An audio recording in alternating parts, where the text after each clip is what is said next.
காரசார restaurant நம்ம கரோனாவில் open பண்ணியிருக்குன்னு தெரிஞ்ச உடனே ரொம்ப சந்தோஷமாக இருந்துச்சு. நாங்கள் வந்து இன்விடேஷன் எங்களுக்கு கொடுத்துருந்தாங்க. நாங்கள் ஐயோ போக முடியலையே, மிஸ் பண்ணிட்டோமே அப்படின்னு ஃபீல் பண்ணிட்டு இருக்கும்போது தான் டக்குனு என் பொண்ணுக்கு பர்த்டே வந்துச்சு. அவங்க ஆல்ரெடி ஃப்ரெண்ட்ஸோட வந்து செலிப்ரேஷன்லாம் முடிச்சுட்டாங்க. நைட்டு டின்னருக்கு நம்ம காரசாரத்தை போய் சாப்பிட்டு பார்க்கலாம் அப்படின்ட்டு கிளம்புனோம். நம்ம ஊர் ஸ்டைலை அப்படியே கொண்டு வந்து இறக்கியிருக்காங்கங்க. நாங்கள் வெஜிடேரியன் அப்படிங்கிறதுனால வந்து பரோட்டா குருமாவும் தோசை இந்த மாதிரி ஒரு சில ஐட்டம் சாப்பிட்டு பார்த்தோம். ஆனால் பரோட்டா குருமா சான்ஸே இல்லைங்க. எங்கள் ஊர் ராஜபாத்தில் வந்து அம்சவலிங்கிற பரோட்டா கடை வந்து ரொம்ப ஃபேமஸ்ஸு. அந்த டேஸ்ட்டை அப்படியே கொண்டு வந்திருக்காங்க. இதே மாதிரி ஒவ்வொரு ஊர்லேயும் இருக்கிற பரோட்டா குருமா வந்து கண்டிப்பாக ஞாபகப்படுத்துங்க. ஏன்னா இங்கே வந்து கொஞ்சம் நம்ம ஊர் ஸ்டைல் குருமா அந்த மாதிரி பரோட்டா கிடைக்கிறது ரொம்ப ரேராக இருந்துச்சு. இது வந்து அப்படியே நம்ம ஊரை மிஸ் பண்ணாமல் அப்படியே டேஸ்ட்டுன்னு அப்படியே நாக்கில் தண்ணி ஊறின மாதிரி ஃபஸ்ட்டு ஒரு பீஸ் தான் வாங்கணும், சாப்பிட்டு பார்க்கலான்ட்டு. அதுக்கப்புறம் கண்ட்ரோலே பண்ண முடியல, அவ்வளோ நல்லா இருந்துச்சு. இந்த காரசார ரெஸ்டாரண்ட் பார்த்தீங்கன்னா 24/7 எந்த டைமும் வேணாலும் நம்ம அவைலபிள் தான். எல்லா டைமும் ஓப்பனிங்கில் தான் இருக்கும். ஸோ ஃபுட்டுக்கு வந்து கார்டன்ஸில் வந்து பிரச்சனையே கிடையாது.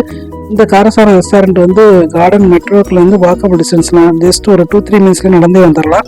பார்க்கிங் பார்த்தீங்கன்னா கீழேயே நிறைய பார்க்கிங் இருக்குது. ஒரு 30-40 கார்ஸ் வந்து பார்க்கிங் போட்டு அப்படியே நம்ம அப்ஸ்டேர்ஸில் ஃபர்ஸ்ட் ஃப்ளோரில் இருக்குது. நம்ம நடந்து வந்து சாப்பிட்ற மாதிரி இருக்கும். உள்ளே என்ட்ரானோடனே பார்த்தீங்கன்னா நம்மளுக்கு ஒரு புத்துணர்ச்சி கொடுக்குற மாதிரி ஏகப்பட்ட செலிபிரிட்டிஸ் ஆல்ரெடி வந்து சாப்பிட்ருக்காங்க. அவங்க கூட எல்லாம் வந்து ஒரு மெமரிஸ்க்காக எல்லாருமே ஃபோட்டோ எடுத்திருக்காங்க. அந்த ஓனர்ஸ் வந்து அந்த ஃபோட்டோஸ் வந்து நம்ம அங்கேயே லேமினேஷன் பண்ணி வச்சுருப்பாங்க. நம்ம சாப்பிட்டுட்டே அவங்கள பார்த்துட்டே, அதாவது நம்ம ஊர்லெல்லாம் டிவி பார்த்துட்டே சாப்பிடுவோம்ல கடையிலலாம், அந்த மாதிரி வந்து அந்த செலிபிரிட்டிஸ் ஃபோட்டோஸ்லாம் யார் யார் வந்திருக்கா அப்படிங்கிறத வந்து பார்த்துட்டே நம்ம சாப்பிடும்போது ரொம்ப சந்தோஷமாக இருந்தது. நிறைய செலிபிரிட்டிஸ் வந்து வந்திருக்காங்க. நாங்கள் ஆல்ரெடி நிறைய வீடியோஸ்லாம் பார்த்துருக்கோம். நாங்கள் கராமா பிரான்ச்சில் சாப்பிட்ருக்கோம், அங்கேயும் நல்லாயிருக்கும். ஆனால் நம்ம வீட்டு பக்கத்தில் வந்திருக்கு அப்படின்னு தெரிஞ்சதுக்கப்புறம் ரொம்ப சந்தோஷமாக இருந்துச்சு. உடனே போய் சாப்பிட்டு பார்த்தோம். இது வந்து மெயினாக வந்து பார்த்திங்கன்னா நான் வெஜிடேரியன்னா அப்படியே வேட்டை அப்படின்னு சொல்லுவாங்களே, சாப்பாடு வேட்டைங்கிற மாதிரி அப்படியே அவ்வளோ நிறைய ஏகப்பட்ட வெரைட்டிஸ் இருக்குங்க. கண்டிப்பாக நான்வெஜ் பிரியர்கள்லாம் கண்டிப்பாக வந்து சாப்பிட்டு பாருங்கள்.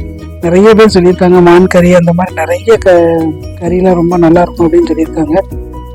நீங்களும் வந்து நான்வெஜ் பிரியர்கள்லாம் கண்டிப்பாக மிஸ் பண்ணாமல் சாப்பிட்டு பாருங்கள். வெஜிடேரியனுக்கு நாங்கள் வந்து தோசையுமே பார்த்திங்கன்னா சூப்பராக இருந்தது. நான் வந்து பொடி தோசை வாங்கியிருந்தேன், ரொம்ப நல்லா இருந்தது. ரொம்ப ஸ்பைசியாகவும் இல்லை, ரொம்ப இதாகவும் இல்லை. ஆனால் குவான்டிட்டி நல்லா பெரிய தோசையாக தான் இருந்தது. தோசை வெரைட்டிஸ்லாம் வந்து ரொம்ப சூப்பர் தான். அதில் வந்து ஃபோட்டோஸ்லாம் வந்து இந்த பக்கம் பார்த்திங்கன்னா நிறைய வந்து நேச்சுரல் ஃபோட்டோஸு நம்ம ஞாபகப்படுத்துகிற மாதிரி வந்து உள்ள நிறைய ஃபோட்டோஸ்லாம் நம்ம மெமரிஸை வந்து ரீகலெக்ட் பண்ணுற மாதிரி நிறைய ஃபோட்டோஸ் இருக்கும். ஃபுட்டுன்னு பார்த்தீங்கன்னா குறையே சொல்ல முடியாதுங்க, அவ்வளோ நல்லாயிருக்கும். நிறைய பேர் துபாயில் இருக்கிற மக்கள்லாம் நிறைய சாப்பிட்டு பார்த்துருப்பீங்க. புதுசாக வருவாங்கலாம் கண்டிப்பாக இந்த சைடில் வந்து ஒரு பெஸ்ட்டு ஹோட்டல்ஸ் நமக்கு கிடச்சிருக்கு அப்படிங்கிறத சொல்கிறதுல வந்து ரொம்ப சந்தோஷமாக இருக்குது. நம்ம டிஸ்கவரியில் வந்து புது கடை கண்டுபிடிச்சாச்சு. நம்மளுக்கு வந்து பரோட்டா குருமாவும் என்ன டேஸ்ட்டுன்னா பரோட்டா குருமானா இங்கே தான் என்ன சொல்கிறேன்.